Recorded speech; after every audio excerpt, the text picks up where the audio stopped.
시청자 여러분 안녕하십니까? BOA 뉴스투데이 시작합니다.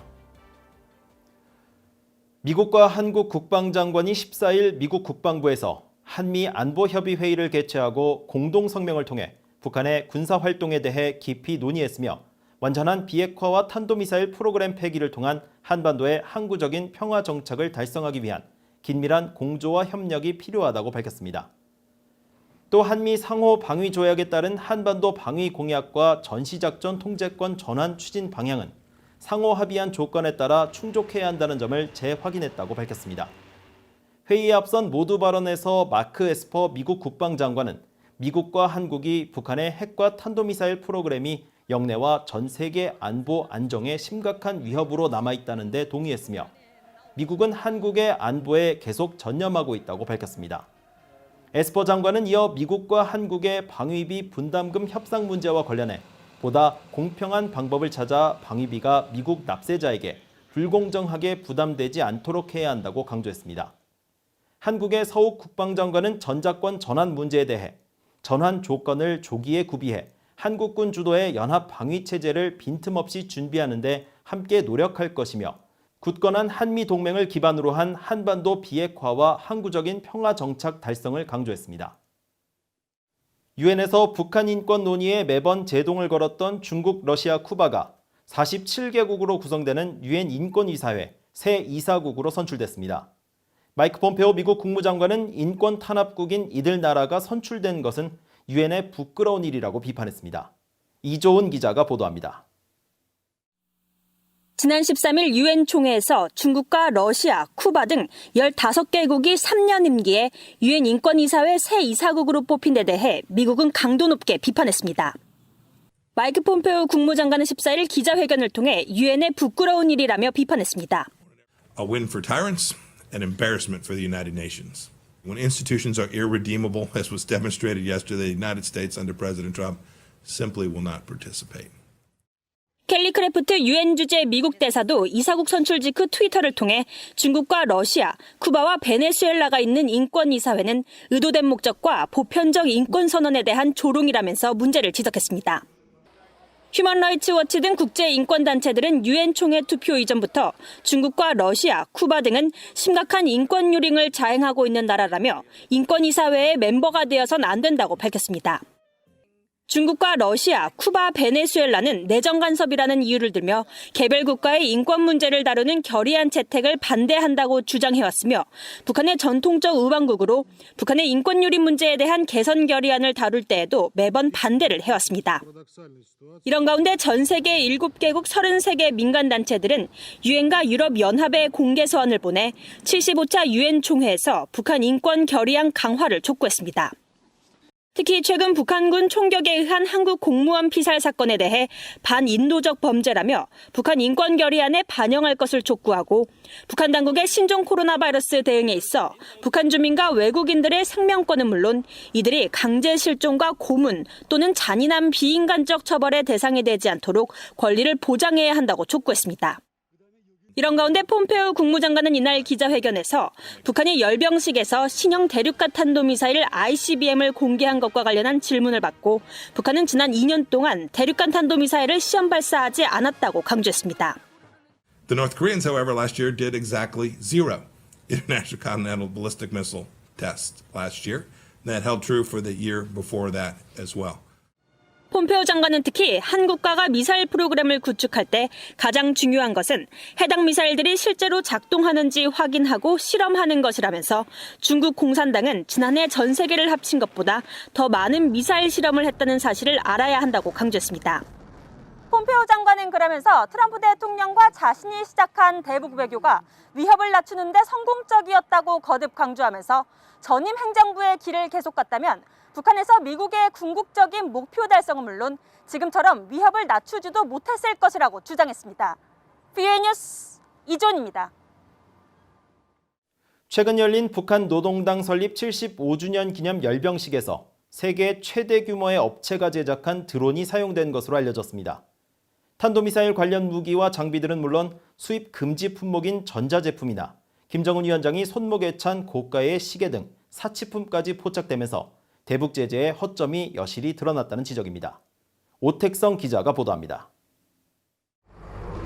지난 10일 새벽에 열린 북한의 노동당 설립 75주년 열병식 당시 행진하는 병사들 위로 검은색 물체가 빠르게 날아 지나갑니다. 잠시 뒤 이 물체는 한 번 더 등장해 북한 군인들 행렬을 가로질러 갑니다. 전 세계 드론 사업 소식을 전문적으로 다루는 매체 드론 DJ는 14일 홈페이지를 통해 북한 열병식에 등장한 물체는 DJI사에서 제작한 촬영용 드론 DJI 마빅 프로 2 모델이라고 설명했습니다. DJI는 세계 2위 드론 제작 업체로 열병식에 등장한 제품은 약 2,500달러에 판매되고 있습니다. 유엔 안보리는 지난 2017년 대북결의 2397호를 채택하면서 북한이 수출이나 수입할 수 없는 품목을 국제 품목 분류 코드, 즉 HS 코드를 통해 명시했는데 이에 따르면 드론이 포함된 전기기기는 HS 코드 85번에 해당돼 북한에 수출하는 것이 금지되어 있습니다. 드론 수입은 유엔 안보리 결의에 의해 금지되어 있음에도 북한이 제재를 위반해 이를 들여왔다는 설명입니다. 드론뿐 아니라 김정은 위원장이 차고 나온 시계가 스위스 제품의 1,000만 원이 넘는 고급 시계로 추정됐고 열병식에 쓰인 평면 스크린 TV와 일본 캐논사의 카메라 등 수입이 금지된 여러 제품들이 등장했다는 지적도 나옵니다. 제이슨 바틀렛 친미국 안보센터 연구원은 이날 열병식은 전 영역에 걸친 북한 제재 회피 현실을 보여준다고 말했습니다. This parade was a clear indication that North Korea continues to be very successful in evading sanctions on all fronts.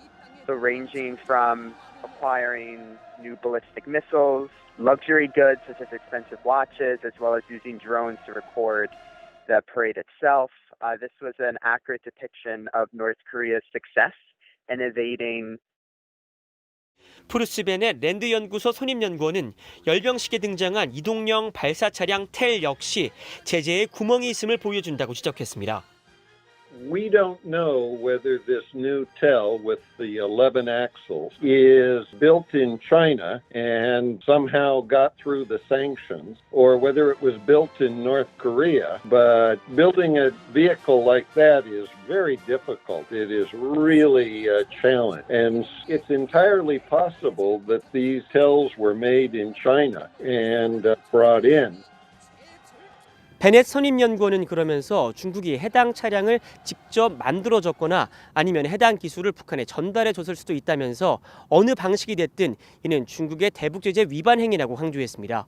VOA 뉴스 오택성입니다.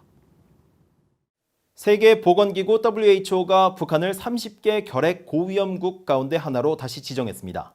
WHO는 14일 공개한 2020 세계 결핵 보고서를 통해 지난해 북한의 전체 결핵 환자 수는 13만 2천여 명, 결핵 치료에 내성이 있는 다재내성 결핵 환자는 5,200명으로 추산하며 북한을 결핵 고위험국으로 재지정했습니다. WHO는 특히 북한과 아프리카 일부 국가 주민들의 영양 결핍 악화를 우려하고 북한을 30개 결핵 고위험국 중 주민들의 영양실조 비율이 48%로 집계하면서 중앙아프리카 공화국과 짐바브웨에 이어 세 번째로 높은 것으로 분류했습니다. WHO는 지난해 전 세계적으로 1,000만 명의 신규 결핵 환자가 발생했으며 140만 8천 명이 결핵으로 사망했다고 밝히고 신종 코로나 바이러스는 지금까지의 결핵 퇴치 성과를 되돌릴 수 있다고 경고했습니다. 북한 정권을 상대로 소송을 제기한 푸에블로호 피라 피해 승조원 측이 북한의 징벌적 배상금 액수로 1인당 1억 5천만 달러씩 승조원 46명에게 모두 69억 달러를 책정해 줄 것을 미국 법원에 공식 요청했습니다. 미국 법원 기록 시스템에 따르면 승조원들의 변호인은 14일 원고 측 생존 승조원에게 1인당 1억 5천만 달러의 징벌적 배상액을 책정한다는 내용의 명령문 제안서를 워싱턴 DC 연방법원에 제출했습니다. 큰 이견이 없다면 재판부는 이 문건을 최종 명령문으로 활용하게 되며 이 경우 북한의 징벌적 배상액은 1인당 1억 5천만 달러로 확정됩니다. 앞서 변호인은 징벌적 배상액과 별도로 각 승조원들의 각종 피해금과 이자 등을 합쳐 북한이 최대 60억 달러를 배상해야 한다고 주장한 바 있는데 이번 배상액까지 더할 경우 북한의 배상 규모는 100억 달러를 넘을 가능성이 높아졌습니다. 1968년 미국 해군 소속 정찰함 푸에블로호를 납포해 승조원들에게 피해를 입힌 북한은 이번 소송이 제기된 후 한 번도 공식 대응을 하지 않아 이번 재판부의 모든 결정은 원고 측 주장을 바탕으로 한 궐석 판결로 내려질 예정입니다. 이상으로 BOA 뉴스투데이를 마칩니다. 시청해주신 여러분 고맙습니다.